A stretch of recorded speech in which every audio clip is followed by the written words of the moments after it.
ত্রিপুরার ব্যবসায়ী অপহরণ কাণ্ডে গ্রেফতারির পরে বারাসাতের ২ নম্বর ওয়ার্ডের কাউন্সিলর মিলন সর্দারের বিরুদ্ধে একের পর এক দুর্নীতির অভিযোগ সামনে আসছে।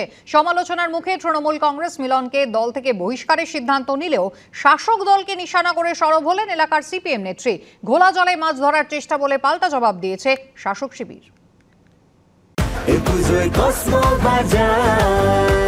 হ্যাপি ফ্যামিলির হ্যাপি স্মাইল। কসমো বাজার, পুজোয় স্টাইল। সোনার কারিগর থেকে কোটিপতি। বারাসাত পুরসভার ২ নম্বর ওয়ার্ডের কাউন্সিলর মিলন সর্দারের ব্যবসায়ী অপহরণ কাণ্ডের পর্দা ফাঁসের পর ক্রমশ দীর্ঘ হচ্ছে তার কুকীর্তির তালিকা। জনবহুল এলাকায় মদের দোকান খুলতে চাপ সৃষ্টি থেকে আবাস যোজনার টাকা নয় ছয়, ধৃত কাউন্সিলর ও এলাকার তৃণমূল নেতার বিরুদ্ধে একের পর এক অভিযোগ তুলে ক্ষোভ উগড়ে দিতে দেখা গেল বারাসাত পুরসভার ১০ নম্বর ওয়ার্ডের প্রাক্তন সিপিএম কাউন্সিলরকে। ২ নম্বর ওয়ার্ডের কাউন্সিলরের বিরুদ্ধে মোটা অঙ্কের টাকার প্রলোভন দেখানোর অভিযোগ শোনা গেল বিরোধী দলের নেত্রীর মুখে।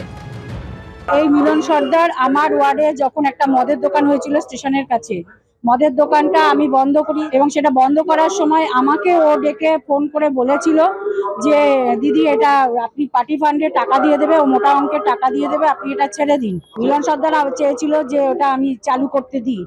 ও যখন এই যে সরকারি বাড়ি এসেছিল, সরকারি আবাস যোজনার যে টাকা এসেছিল সেই টাকা বহু টাকা ও নিয়েছিল পাবলিকের কাছ থেকে।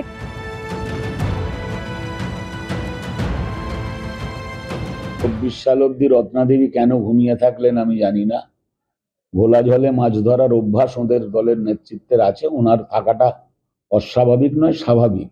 আমি 2015-র আগে মিলন সর্দার বলে ওই এলাকায় কেউ তৃণমূল কংগ্রেস করেন আমি চিনতাম না।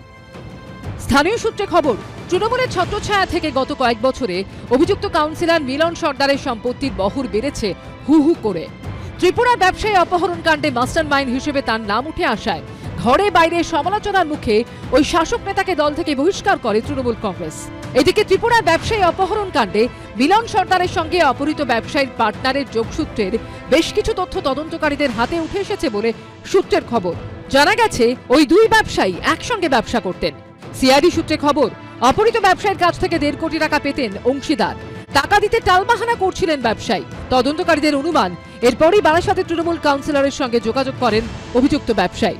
ত্রিপুরাবাসী অংশীদারই ব্যবসায়ীর গতিবিধির খবর দেন এবং ব্যবসায়ীকে অপহরণ করে মুক্তিপণ আদায়ের জন্য সুপারি দেন বারাসাতের তৃণমূল কাউন্সিলর মিলন সর্দারকে। ১.৫ কোটি টাকা আদায় করতে ২.৫ কোটি টাকা মুক্তিপণ চাওয়ার বিষয়ে রফা হয়। অভিযুক্ত ওই ব্যবসায়ী নাগাল পেতে এখন মরিয়া হয়ে খোঁজ চালাচ্ছে রাজ্য পুলিশের গোয়েন্দা দফতর। সমীনন পালের রিপোর্ট, এবিপি আনন্দ, উত্তর ২৪ পরগনা।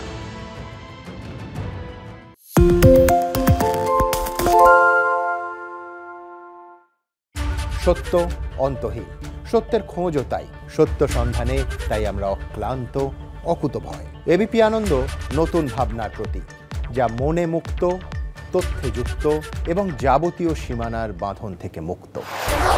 সীমা না শব্দটির মধ্যে লুকিয়ে আছে মানা শব্দটি, যেন চোখ রাঙানি এক অদৃশ্য বেড়াজাল, যা আটকে রাখে আমাদের এক ছোট্ট গণ্ডির মধ্যে।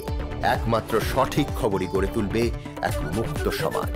সেই জগৎ গড়ার লক্ষ্যে কোনো সীমানার ঠুকুটি আমরা মানব না। এবিপি আনন্দ এগিয়ে থাকে, এগিয়ে রাখে।